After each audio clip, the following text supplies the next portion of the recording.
हमारे साथ इस वक्त कौशल्यानंद गिरी जी मौजूद हैं जो किन्नर अखाड़े की महामंडलेश्वर बन चुकी हैं। इनका जीवन संघर्ष भरा रहा है, लेकिन सनातन की रक्षा के लिए ये अखाड़ा हमेशा मौजूद रहा है। इसीलिए अर्धनारीश्वर के उपासक कहे जाते हैं। आपका बहुत स्वागत है आज तक पर। आपकी चर्चा हर जगह इस वक्त है। जिस तरह से आपने संघर्ष भरा जीवन जिया, फिर त्याग किया और अब आप एक तरह से पूरी तरीके से सनातन सेवा में यहाँ उपस्थित हैं। अपना पूरा एक्सपीरियंस बताइए, क्या रहा? और अब आप यहाँ जब महामंडलेश्वर हैं, आपको ये सौभाग्य प्राप्त हुआ है, तो कितना सौभाग्यशाली क्षण है आपके लिए? जी जय श्री महाकाल।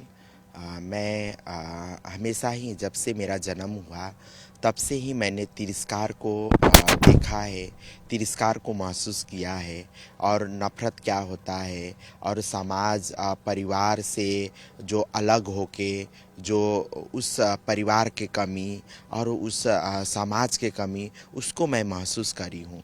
क्योंकि मेरा जन्म देहरादून में हुई थी और जब मैं बचपन की थी तभी पता चल गया था कि किन्नर पैदा हो गया करके। तो फिर उसके बाद में मेरे पापा ने मेरे गुरु के आश्रम में ले आके हमको छोड़ दिया गया और छोड़ दिए थे। तो उस उन्हीं से मेरा जीवन का एक संघर्ष शुरू हो गया, ठीक है। और फिर मेरे जब गुरु स्कूल में लेके गए एडमिशन करवाने के लिए, तो वहाँ पे क्या हुआ कि सबसे पहले गार्जियन को ढूंढा गया कि गार्जियन कहाँ है। तो फिर मेरा एडमिशन नहीं हो पाया। तो इतना मेरे साथ भेदभाव हुई। और फिर उसके बाद जब गुरु ने हमको घर ही में ट्यूशन करवाने लगी, पढ़वाने लगी, तो धीरे धीरे मैं थोड़ा सा बड़ी होते गई। सारी चीज़ें हमको समझ में थोड़ा बहुत आने लगा। और मुझको तो पहले छोटी सी थी, हमको पता भी नहीं था कि जेंडर क्या होता है, लैंगिकता क्या होता है, हमको कुछ भी नहीं पता था। जब धीरे धीरे थोड़ा सा हम बड़ी होते गई तो चीज़ें थोड़ा सा हमको पता होने लगा।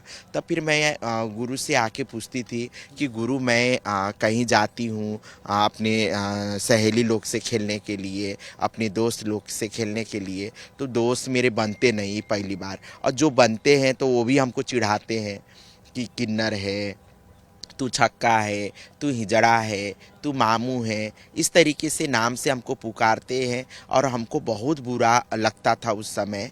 और गुरु फिर हमको समझाती थी कि नहीं बेटा, तू स्पेशल बच्चा है। तो फिर उसके बाद मैं उतना समझ नहीं था। फिर जैसे बड़ी हो गई वैसे चीज़ें हमको समझ में आने लगा। तो हमको लगा कि ये समाज ने तो हमको एकदम हम लोग को बहिष्कार किया है, हमको घर से भी हमको बहिष्कार कर दिया, घर से भी त्याग दिया गया। तो मेरे मन में मैं मेंटली बहुत टॉर्चर हो गई उस समय। तो कोई हमको कुछ बोलता था, कमेंट पास करता था, तो हमको बहुत बुरा लगता था। और मैं एक एक कमरे में एक एक घंटे, दो दो घंटे बैठ के रोती थी इस तरीके से। फिर मैंने एक बार सोचा कि मैं सुसाइड कर लूँ, है ना। और फिर उसके बाद गुरु को पता चला, तो गुरु ने मुझको 2-3 झापड़ मारा और उन्होंने बोला कि नहीं बेटा, ये जीवन ऐसे व्यर्थ जाने ना दो, ये जीवन को सार्थक बनाना है तुमको। और तुम्हारे जैसे बहुत सारे बच्चे लोग आएंगे कल के दिन, तो उनके लिए तुम एक रास्ता बनोगे। फिर उसके बाद में फिर मैंने सोचा कि नहीं, ये गुरु सही कह रही हैं।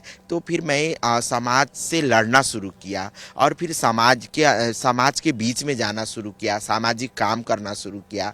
इस तरीके से मैं संघर्ष करते गई, आगे बढ़ते गई। और समाज धीरे धीरे हम समाज में जाने लगी। और जो हमको कटाक्ष करते थे, जो हमको कमेंट मारते थे, हम उनसे सामना करने लगी। फिर जो ये कहावत है ना, जितना आप डरोगे उतना डराते हैं, तो मैं सामना करने लगी। तो ये चीज़ें थोड़ा थोड़ा अब वो चीज़ बदलने लगा। फिर उसके बाद में क्या हुआ, 2014 में हम लोग ने सब कोई मिल के सुप्रीम कोर्ट का दरवाज़ा खटखटाए। और सुप्रीम कोर्ट का दरवाज़ा खटखटाने के बाद हम लोग के वहाँ से एक जजमेंट पारित हुआ माननीय सुप्रीम कोर्ट से, नालसा जजमेंट। तब हम लोग को एक मौलिक अधिकार मिला, समानता का अधिकार मिला, एक खुली आसमान में हम लोग को आज़ादी से सांस लेने का मौका मिला, एक मनुष्य होने का हम लोग का एक दर्जा मिला। लेकिन मुझे ये बताइए, आपने कहा कि आपके पेरेंट्स ने आपको नन्ही उम्र में ही छोड़ दिया क्योंकि आप उनको पता चला कि किन्नर का जन्म हुआ है। आप उस वक्त कितनी बड़ी थी और उस एपिसोड ने आपको कितना हर्ट, कुछ होता है ना, कुछ बचपन में कुछ ऐसी चीज़ें हो जाती हैं जिनको आप कभी जीवन उपरांत नहीं भुला पाते हैं। क्या वो ऐसा क्षण था कि आपके परिवार ने ही आपको छोड़ दिया, और क्या परिवार अभी भी संपर्क में है आपके? जी उस समय बहुत बुरा लगा जब हमको पता भी नहीं था, हम छोटी सी थी।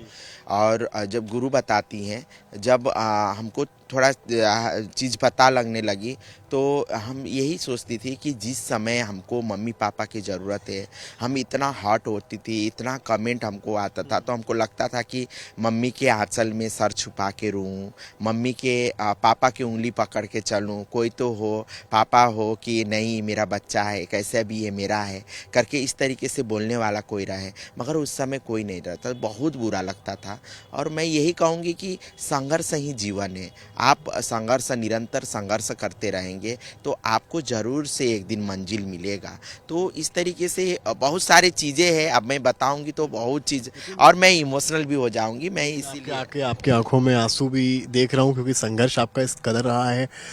वो फिर एपिसोड क्या हुआ जब आपकी शादी हुई और फिर 2 महीने बाद आप फिर यहाँ आए, उसके बारे में बताइए कैसे हुई? आप तो गुरुजी के पास थी, फिर वो प्रकरण किस तरह से नहीं, मेरा शादी नहीं हुआ, जी। ये गलत अच्छा। है ना।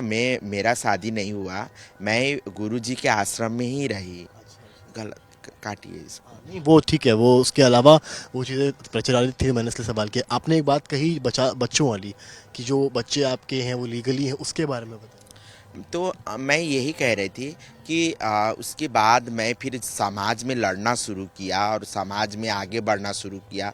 समाज के जो जो लोग हमको तिरस्कार करते थे, मैं उनको सामना करना शुरू किया। फिर उसके बाद में क्या हुआ, मैंने एक आश्रम बनाई, ठीक है ना। अभी उस आश्रम में लगभग 150 लोग हैं, ठीक है। और अलग अलग मेरे आश्रम चलते हैं, सारा मिला के 500 है। मगर लीगली तौर पे मैं 50 बच्चे के इस समय माँ हूँ। ये मेरे लिए बहुत खुशी के बात है कि उन जिस बच्चे के आईडी नहीं था, जिस बच्चे का परिवार ने त्याग दिया गया, जिस बच्चे को समाज ने छोड़ दिया गया, उनको मैंने अपनाया। और उनको अपना के उनको मैं एक गार्जियन बन के, और मैंने उनका लीगली तौर पे उनका मैंने आइडेंटिटी बनाया, उनका पहचान मैंने दिया, मैं माँ बनी। और ये मेरे लिए तो बहुत गर्व की बात है। एक पुरुष 2 ही बच्चे के माँ बन सकते, पिता बन सकते हैं, 3 बच्चे के बन सकते हैं। एक महिला 2-3 बच्चे के माँ बन सकती है, मगर मैं 50 बच्चे की माँ हूँ। ये मेरे लिए खुशी है। मगर उसके पीछे का दर्द तो आप लोग समझिए, कितनी बड़ी चीज़ है। आखिर क्यों इतने बच्चे लोग का मुझको माँ बनना पड़ा? यदि परिवार वाले उन सभी बच्चे को अपनाए होते, यदि समाज उन लोग को स्वीकार करे होते, तो आज ये नौबत नहीं आती, है ना। तो मैं यही कहूँगी कि ऐसी किन्नर आश्रम बनने का ज़रूरत ही ना हो। सब परिवार वाले सभी किन्नरों को अपनाएं, सभी को वो लोग सम्मान दे, इज्जत दे और प्यार दे, तो ये चीज़ें नहीं आएगी। मतलब आपने जो बचपन में जो चीज़ें फेस की, आपने नहीं चाहा कि ये 50 बच्चे भी वो चीज़ें फेस करें, इसलिए आपने उन बच्चों को ही परिवार दे दिया और अपने आप को संतानें। बिल्कुल, बिल्कुल। मैं चाहती हूँ आने वाले कोई भी हमारे ट्रांसजेंडर हो या किन्नर बच्चे हो, जो चीज़ हम लोग झेल के आए, जो चीज़ हम लोग ने कष्ट झेल के यहाँ तक पहुँचे, वो चीज़ उन लोग को वो चीज़ ना झेलना पड़े। तो मैं यही चाहती हूँ, इसीलिए मैं समाज में जाती हूँ। समाज में बहुत सारे किन्नरों को लेके भ्रांतियाँ हैं कि किन्नर मरते हैं तो जूता चप्पल से मार के ले जाते हैं, और किन्नर बच्चे चुराते हैं। तो ये सारे भ्रांतियाँ को ख़त्म करना बहुत ज़रूरी है। जब तक ये भ्रांतियाँ ख़त्म नहीं होगी, तब तक समाज हम लोग को एक्सेप्ट नहीं करेंगे। आप महामंडलेश्वर बनी हैं, ये बड़ा एक सौभाग्य की बात आपके लिए भी है। कैसे महामंडलेश्वर बनते हैं किन्नर अखाड़े में? क्या होता है और कितना महत्व इसका होता है? जी किन्नर अखाड़े में सबसे पहले तो हम लोग को देखा जाता है कि कोई किन्नर सनातन प्रति उसका कितना झुकाव है, कितना लगाव है। उसका आचरण देखा जाता है, कैसा आचरण का है, उसका विचार क्या है, और उसके वो समाज में कितना प्रभावशाली है। ये सारा चीज़ देख के ही उनको हम लोग संन्यास दिया जाता है।